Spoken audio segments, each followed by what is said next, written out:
Never look back again. Have you ever realized you're being watched, even when no one is around? That's what happened to me last night, and if you stick with me, you'll understand why I don't think I'm ever making it home again.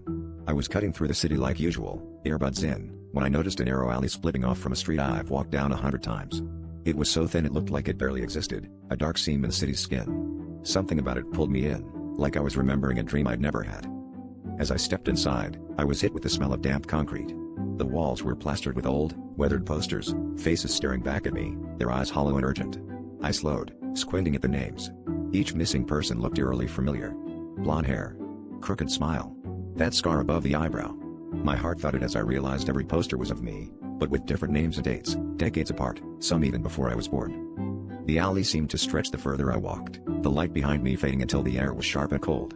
My breath came out in puffs, my phone had no signal. The faces on the posters seemed to shift as I passed, mouths opening in silent screams. At the very end, under a flickering bulb, was a full-length mirror and a stack of fresh flyers. My own face stared back at me from the top one, labeled with tomorrow's date and my full name. I backed away, but the alley squeezed tighter, the posters whispering with voices I suddenly recognized, my own, pleading for help. I snatched the flyer and saw my reflection in the glass, bruised, desperate, and fading at the edges.